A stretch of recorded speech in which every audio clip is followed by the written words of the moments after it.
सध्या दिवाळीचा उत्सव संपूर्ण राज्यभरासह देशभरामध्ये सुरू आहे आणि दिवाळी म्हटलं की दिवाळी पहाटचा एक वेगळा थाट ठाणे शहरामध्ये पाहायला मिळतो। मी सध्या तलावपाळी या ठिकाणी आहे आणि आपण पाहतोय तरुणाई जी आहे ती या दिवाळी पहाट निमित्त यायला सुरुवात झालेली आहे। तरुणाईचा एक वेगळा उत्साह या निमित्ताने या तलावपाळी परिसरात पाहायला मिळतो। युवा सेनेच्या माध्यमातून या दिवाळी पहाटचं आयोजन दरवर्षीच होत असतं, मात्र यंदा काहीतरी नवीन त्यांनी संकल्पना आणलेली आहे। मराठवाड्यामध्ये पूरग्रस्तांना ज्याप्रमाणे पूरग्रस्तांची हालत झालेली आहे, शेतकऱ्यांना मोठ्या प्रमाणात नुकसानीचा सामना करावा लागतोय, त्याचमुळे मोठ्या प्रमाणात बॅनरबाजी न करता या युवा सैनिकांनी ती मदत मराठवाड्यातील पूरग्रस्तांना दिलेली आहे। आपल्यासोबत नितीनजी लांडगे आहेत। सर, एकीकडे मराठवाड्यातील शेतकरी दुःखी आहेत, दिवाळी पहाट तर आपण करताच आहेत, मात्र नवीन संकल्पना देखील आपण या वर्षीपासून सुरू केली नाही, नक्कीच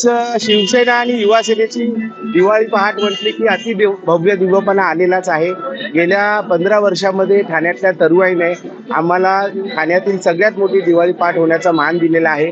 परंतु तुम्हाला माहिती आहे, ह्यावेळेस मराठवाड्यामध्ये अतिवृष्टीमुळे शेतकऱ्यांचं जे नुकसान झालेलं आहे, त्यामुळे कुठेतरी सामाजिक भान जपत त्यावेळेस आमच्या युवा सेनेच्या टीमने असं ठरवलं होतं की बाबा कुठेही अवाढव्य खर्च न करता, कुठेही बॅनरबाजीवर खर्च न करता आपण जो थोडासा पैसा वाचवू, आपण त्या वाचलेल्या पैशातून अतोनात हाल झालेल्या शेतकऱ्यांच्या मुलांचं जे नुकसान झालेलं आहे शैक्षणिक, त्यांना कुठेतरी मदतीचा हात म्हणून शैक्षणिक किट आम्ही दिवाळीची सुट्टी संपल्यानंतर आमची ठाण्यातली युवा सेनेची टीम सर्व मराठवाड्यात जाणार आहे आणि त्या शाळेतल्या लहान मुलांना एक मदतीचा हात नेता आमचं कर्तव्यच आहे सगळ्यांचं, ते आम्ही कर्तव्य आमचं पार पाडणार आहोत। नक्कीच एकंदरीत पाहायचं झालं तर दिवाळी पहाट ही मोठ्या उत्साहात ठाण्यामध्ये साजरी केली जाते। ठाणे शहर हे संस्कृतीचं शहर आहे आणि याचमुळे दिवाळीची पहाट ही सर्वच मित्रमैत्रिणी एकत्र येत जल्लोषात साजरी करताना आपल्याला या ठाणे शहरामध्ये पाहायला मिळत आहेत।